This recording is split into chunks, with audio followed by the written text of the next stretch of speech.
Olá, meus queridos. Estamos de volta com Escribas. E hoje, no nosso primeiro Escribas de 2016, eu tenho a honra e o prazer de conversar com a professora Joanice Santos Conceição.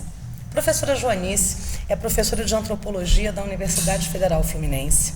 Ela é coordenadora do Núcleo de Estudos Afro-Brasileiros e Indígenas da UF, Unidade Santo Antônio de Pádua, e coordenadora do Núcleo Internacional de Pesquisa em Relações Raciais, de Gênero, Performance e Diálogos Contemporâneos.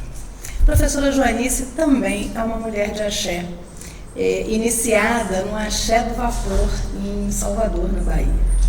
E muito nos honra, né? Primeiro porque tem uma formação sólida, não só na área de pedagogia, porque ela cursou pedagogia na Universidade Estadual da Bahia, fez mestrado e doutorado na PUC de São Paulo, e uma parte desse doutorado também em Portugal, e fez 2 pós-doc, que é o curso de pós-doutorado, um na Universidade Federal da Paraíba, e o outro na Universidade Federal do Piauí. Quer dizer, falar do currículo da professora Joanice já é, assim, uma coisa sensacional para a gente. E mais, a professora Joanice estuda as relações de gênero a partir da ancestralidade negro-africana no Brasil. Professora, é um prazer enorme te receber aqui, uma honra. Obrigada por aceitar o nosso convite. E já começa assim, em que momento a senhora consegue viver, né? Porque com tanto estudo, com tanta produção, né? Como é que é ser essa mulher de axé, essa mulher negra, que trabalha com esses temas dentro da universidade? Olá, eu que agradeço o convite, é uma honra também ter acompanhado a produção de vocês, muito rica e tal, e quero dizer de antemão que produzir sobre as questões relacionadas à população negra é um prazer, e para mim não é peso nenhum. Então todos os artigos, todas as pesquisas que eu fiz, eu também conciliei com minha vida particular. Então assim, eu primeiro faço o dever de casa, eu acordo e vou escrever, e depois eu faço outras coisas, vou beber uma cervejinha, vou sair para o baile. Então eu concilio a vida acadêmica com a minha vida social. Como é que é ser essa mulher dentro da academia, né? Porque a senhora já está num momento em que a senhora tem um currículo e uma experiência acadêmica muito sólida. Como é que é essa interseção? Essa interseção é uma interseção que, assim como na sociedade mais ampla, ela é complexa, na universidade, na academia, essa relação não é simples. Então, assim, ser uma mulher de candomblé, ser uma mulher negra e ser mulher de axé, incomoda e incomoda muito. Então, mas nosso povo, desde sempre, aprendeu a conviver com isso. E conviver não dizendo assim que você aceita a situação, mas você busca formas para combatê-la. E é por isso que eu estou nesse espaço, porque é um espaço que me é de direito. E é um espaço de disputas de olhares também, né? Disputa de olhares, disputa de espaço e disputa pela produção também. Então, ao invés de ficar olhando o currículo dos outros, eu vou trabalhar, eu vou escrever, eu vou pesquisar. Então, a academia é um lugar também complicado, é um lugar de tensões, mas isso eu tiro de letra. Eu tiro de letra assim como tirei outras coisas da minha vida.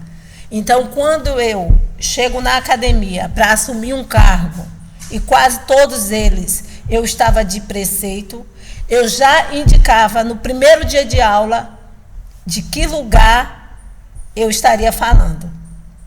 Porque sempre que eu fui assumir, entrei no doutorado de preceito, cumpri uma parte do preceito em Portugal com um pano na cabeça, entrei no pós-doutorado do Piauí de preceito. Então, olhares sempre existirão e eu vou estar sempre alerta para combatê-los. E assim não me intimido, Não, se alguém me faz a pergunta, você vai para Portugal de pano na cabeça? Eu sempre digo, eu não nego meu orixá, nem aqui, nem em Portugal, nem fora e nem dentro da academia. Ele está comigo e, se é necessário vestir branco para honrá-lo, vou fazê-lo em qualquer lugar. Axé! Agora, a senhora inicia, lá na década de 90, estudos relacionados à construção do masculino e feminino, e do feminino, né, das questões das relações de gênero, que hoje tanto se fala, né, e você começa esse estudo lá em 1990, tratando sobre a partir da ancestralidade. Como é que foi essa pesquisa, professora? Então, a pesquisa, é bom que se diga do início, né? Foi sobre a Irmandade da Boa Morte, e eu não tenho vergonha nenhuma de dizer que a minha intenção, ao pesquisar a Irmandade da Boa Morte, era mostrar que a Irmandade da Boa Morte era um candomblé. Hoje eu falo assim, cara, mas qual o problema de ser candomblé? Mas a minha intenção, arraigada, né, por todo o preconceito que a nossa sociedade tem em relação às religiões de matriz africana, eu também estava reproduzindo aquele tipo de comportamento. E ao chegar lá na Irmandade da Boa Morte, porque já conhecia, meu pai falava que eram mulheres poderosas, mas sempre, muitas vezes, ligada ao negativo, que eram mulheres feiticeiras, é bom que se diga. E eu também fui procurar a Irmandade da Boa Morte tentando combater esse tipo de comportamento. E ao chegar lá, eu me deparei com realmente mulheres poderosíssimas e mulheres que me encantaram. Então, bastaram 2 visitas para que eu já dissesse, não quero mais falar mal das mulheres, eu quero falar bem das mulheres. Né? E aí, nesse sentido, eu fui buscar colocar em evidência o protagonismo e o poder daquelas mulheres. Então, a minha pesquisa inicia com a Irmandade da Boa Morte e eu procuro mostrar o quão poderosas são aquelas mulheres, porque uma parte que eu falo no meu trabalho é sobre a questão de como, na época, 25 mulheres conseguiam juntar ou chamar a atenção de 25 mil pessoas para participar da festa em um final de semana. Isso saltava aos olhos. Sem contar as partes consideradas menores, né? Que não estão na mídia. Por exemplo, a esmola geral, o cozido. Porque a festa da Boa Morte, ela não começa em agosto. A festa da Boa Morte, ela começa em maio, que coincide também com outras festividades em África. É mesmo, professora? Sim, senhora. Que outras festividades? Por exemplo, a festa do Inhame, que se tem na Costa do Marfim, no mês de maio, que vai falar da colheita, da prosperidade. Tem um festival que também se fala dessa fertilidade que sauda a Mãe Terra. Então, a Irmandade da Boa Morte, ela começa seu ciclo de festa em maio. Que coisa linda! Então, essa é uma informação que pouco se tem notícia e o pesquisador mais desavisado vai ficar repetindo que a festa são 3 dias, 13, 14 e 15, quando, na verdade, tem outras partes que não são reveladas ou que as pessoas não querem ver. Talvez seja mais interessante falar da parte que a mídia cobre. Mas eu estava interessado nas entrelinhas, nas relações que se estabeleceu para além da mídia. E aí eu fui pesquisar e encontrei algumas preciosidades. A senhora acha, né, a senhora é uma professora, a senhora acha que o fato de nós que eu digo assim, né, dos pesquisadores, que são pesquisadores, que afirmam as suas identidades a partir do chão do terreiro, né, que passaram pelas iniciações e que entraram na academia depois disso, porque a gente sabe que muita gente da academia, ao ir pesquisar os terreiros, acaba se encantando e às vezes até por uma demanda do orixá mesmo. Só que o que me parece é que as pessoas que entram para a academia já iniciadas, já portadoras dessa identidade de mulher de axé, ou homem de axé, têm uma visão muito diferente das pesquisas, principalmente as pesquisas relativas aos negros e aos cultos afro-brasileiros. O que a senhora acha disso? Eu acho que tem realmente. E toda pessoa que é comprometida com o orixá, mesmo sendo ela uma professora, uma pesquisadora de ponta, qualquer coisa, ele vai logo identificar que existe vários tipos de pesquisas, vários discursos. Tem o discurso para dentro e o discurso para fora.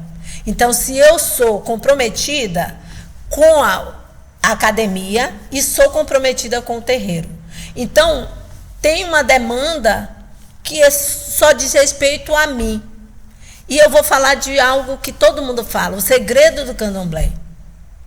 Se você quer conhecer o segredo do candomblé, não pergunte a Joanice. Por quê? Porque eu, enquanto filha de orixá, eu respeito o que eu carrego, respeito o meu iniciador, respeito a minha casa e respeito à academia. A minha verdade, ou a verdade que me foi transmitida, diz respeito aos meus pares dentro do axé. Então, existe mesmo essa demanda das pessoas que entram, talvez por curiosidade, e as pessoas que entram para se constituir, ou as que já são feitas.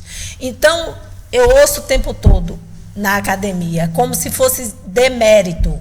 Ela estuda religião.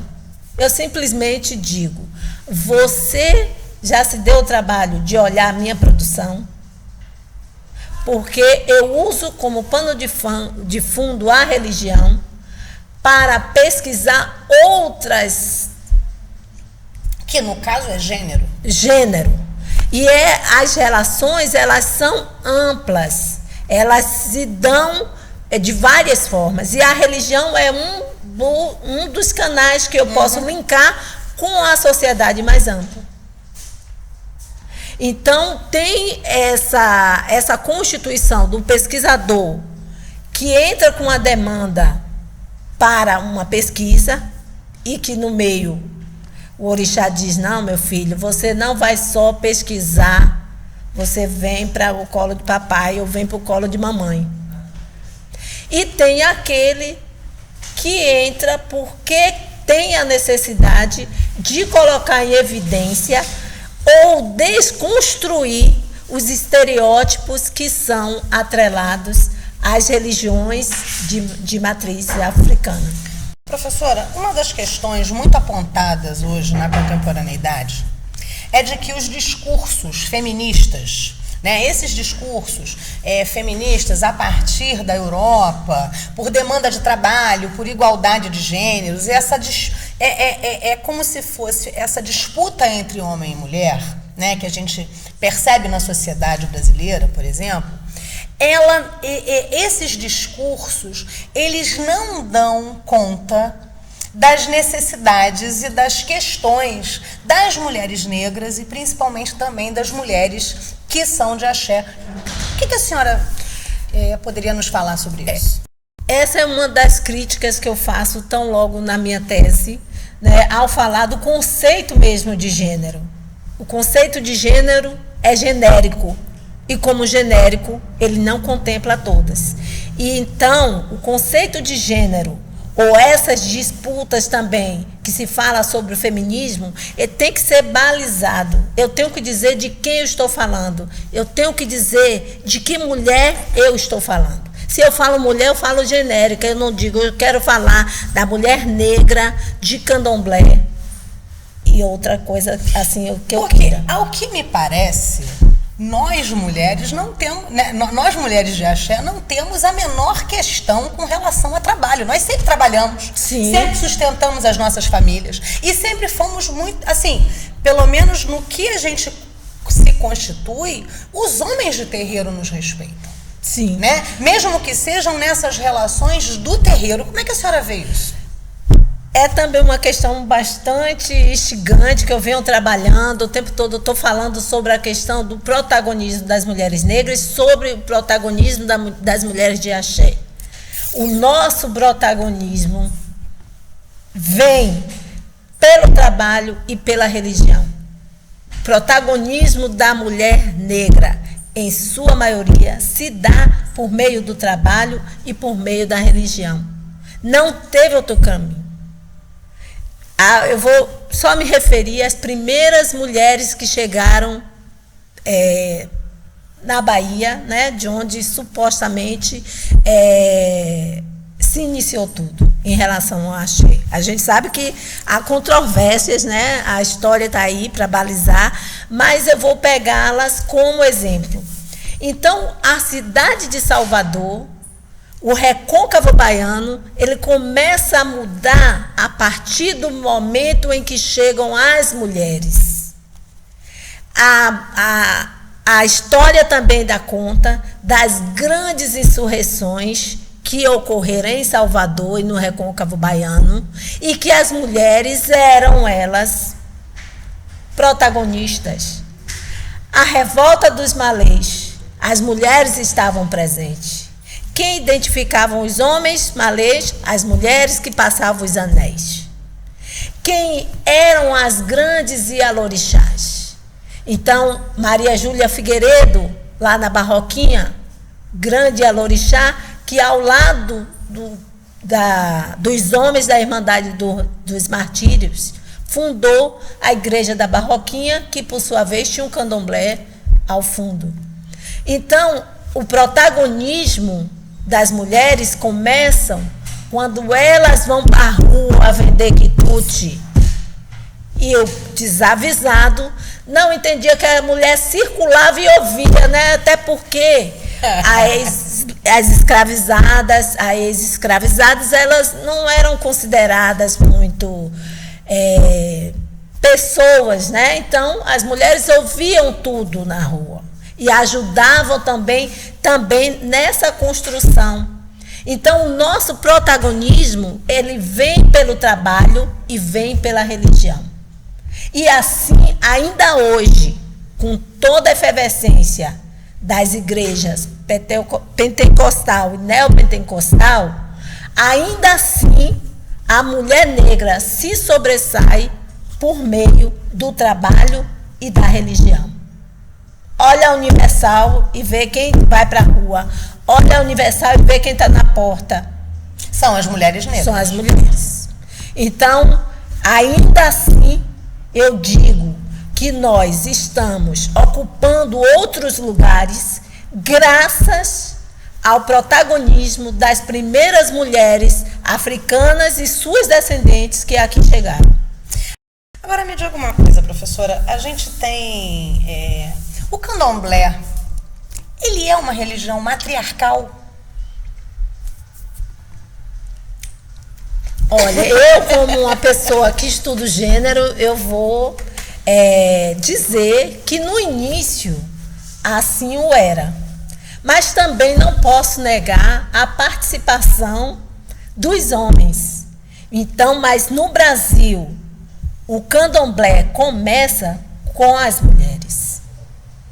E como é que fica essa coisa do babaegum e das iás, por exemplo? Como é que é essa relação, que é quase mitológica, que me parece uma relação de que um depende do outro, né?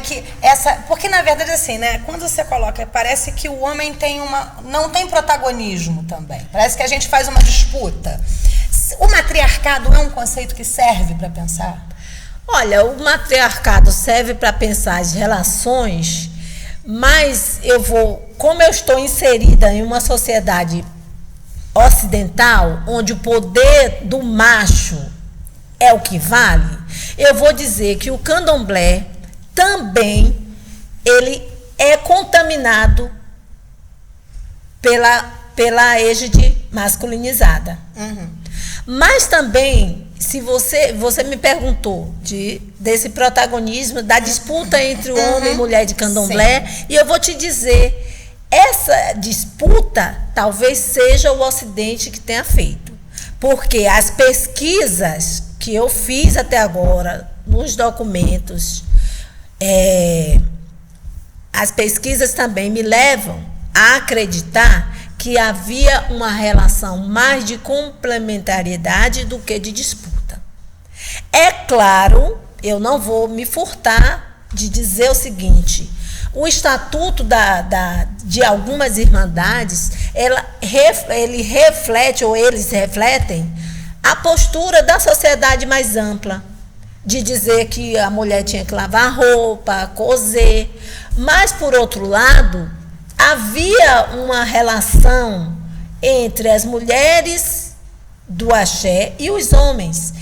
Por exemplo, Babá, Egum, Irmandade da Boa Morte, os dois atuaram juntos na Barroquinha. Tem lá, para quem quiser pesquisar, Sociedade Egungum. Afinal de contas, o grande, que é considerado Rodolfo Souza Obitko, né? Obitko, ele era dessa sociedade. E eles atuavam junto com as mulheres da Irmandade da Boa Morte. Então, é preciso olhar mais para os documentos também. É preciso fazer essas relações, perceber essas relações que existiam e que ainda existem, para você não sair por aí dizendo que tem essa disputa. Porque não nos esqueçamos dos grandes babalaôs da Bahia. Então, a mulher, sim, tem protagonismo, mas também os homens atuaram juntos. Então, eles estavam mais juntos do que separados. Afinal de contas, também o período não era um período para ficar brigando e separando.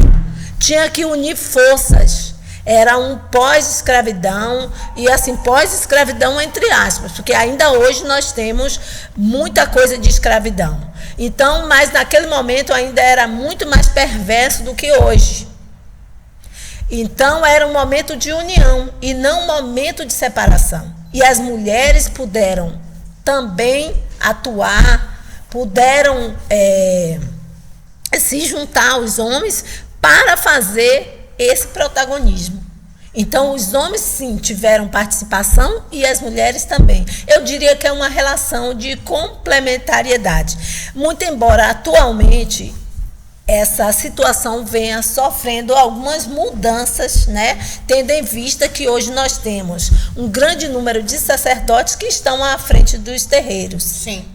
Então, essa mudança, ela vem acontecendo. Que essa mudança, quer dizer, ter homens sacerdotes, né, à frente do terreiro, é uma mudança recente, é alguma coisa que a gente tem? Não, se tinha notícias de terreiro com homens, sim, à frente.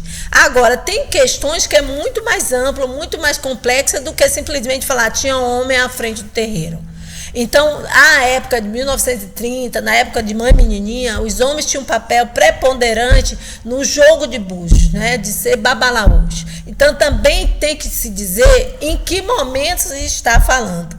E a mudança atual que eu me refiro, eu diria que não é uma mudança. Afinal de contas, nós estamos imersos numa cultura, e a cultura não é estática, a cultura é dinâmica. Então, ela tem que acompanhar o relevo social, as necessidades do social. E talvez essa necessidade seja agora. Essa necessidade que se tem de se colocar, ou dos homens também estarem à frente do terreiro. Então, essa mudança, eu não diria que é uma mudança ruim. A mudança ruim é quando ela vem prejudicar. Quando ela vem numa coisa de colocar o protagonismo da mulher à margem. Mas se caminhar lado a lado, não tem problema nenhum. Ok. A senhora também, um dos seus pós-doutoramentos a senhora estudou, né, pesquisou sobre as interdições sexuais dos sacerdotes e adeptos de candomblé. E esse é um tema, assim, que é sensacional, porque a gente quase não vê ninguém pesquisando sobre isso. O que a senhora pode trazer para a gente, assim, de reflexão? Então, essa pesquisa é uma pesquisa que foi sobre o meu pós-doutorado.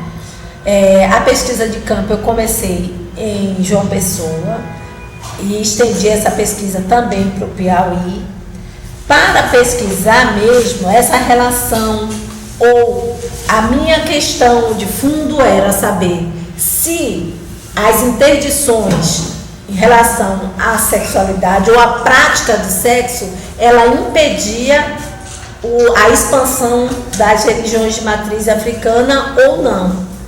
E algumas questões eu ampliei, né, coloquei a questão do cliente, né, a pessoa que vem fazer um ebó, a pessoa que vai para fazer um trabalho, e também tem a recomendação de não se praticar sexo durante um período. Então eu entrevistei também essas pessoas e eu não sei se há necessidade, a maioria dos entrevistados respondeu que não tinha problema nenhum. Primeiro, o cliente não tinha problema nenhum ficar sem fazer sexo. Entendi. Eu também tive pessoas que disseram, quando o Pai de Santo falou que eu teria que ficar 90 dias sem praticar sexo, eu falei, eu não vou me iniciar. Eu encontrei pessoas que também disseram que não teria problema. Por exemplo, a maioria dos clientes disse que não teria problema, porque, por exemplo, ele estava doente, então ele foi em busca da cura. Então, para ficar bom da doença, se ele faria qualquer coisa, inclusive ficar sem praticar sexo. Então, é uma pesquisa instigante, as pessoas não querem falar, é um tema espinhoso. Essa pesquisa eu quero aprofundar, porque me perguntaram, será que eles não mentiram? Sim. Aí eu falei, não me interessava, até porque naquele momento eu não estava analisando a performance. Até porque não é polícia, né? Eu não sou não é investigação policial. Exatamente, não é investigação policial, mas ouvir as pessoas acerca de um tema. E se também mentiu, é um material de pesquisa belíssimo. Sim, imagina. Porque ele pode, eu acredito, ele pode mentir para mim, mas aos olhos do orixá, ele nunca vai conseguir mentir. Maravilhoso. Professora Joanice, olha, eu vou dizer para a senhora o seguinte, infelizmente, pessoas, a nossa entrevista está no final. E quero dizer assim, eu ficaria aqui mais uns 3 dias conversando com a senhora, até para poder pegar um pouco desse conhecimento. Quero lhe convidar para voltar mais vezes aqui ao nosso programa, por favor. Nós temos muito ainda para conversar, eu acho que tem uma vasta gama de temas que a gente pode falar, principalmente das questões relativas, ao pertencimento das casas de santo, aos homens e mulheres, como é que fica a questão dos homossexuais, dos transexuais, que eu acho que também são temas assim muito instigantes e que estão muito prementes da gente discutir. Muito prazer, muito obrigada, fico assim feliz demais, de tê-la como referência na academia. Muito obrigada mesmo. Obrigadíssima. Eu que agradeço a oportunidade, espero que tenha servido alguma coisa do que eu falei e vou continuar pesquisando, porque não só a religião é um tema maravilhoso para a gente conhecer as nossas raízes, as nossas relações, as nossas casas e pensar para além do terreno. Então, eu acho que o importante é a gente trazer a religião, porque na medida em que eu vou para um seminário, eu vou como acadêmica, mas levo também o axé junto comigo. Porque em nenhum momento eu consigo me despir da minha condição hoje ainda Iaô e da minha condição de antropóloga. Eu que agradeço. Muito obrigada. Essa foi a professora Joanice Santos Conceição, professora de Antropologia da Universidade Federal Fluminense e a coordenadora do Núcleo de Estudos Afro-Brasileiros e Indígenas. Até mais, a gente volta daqui a pouquinho, tá?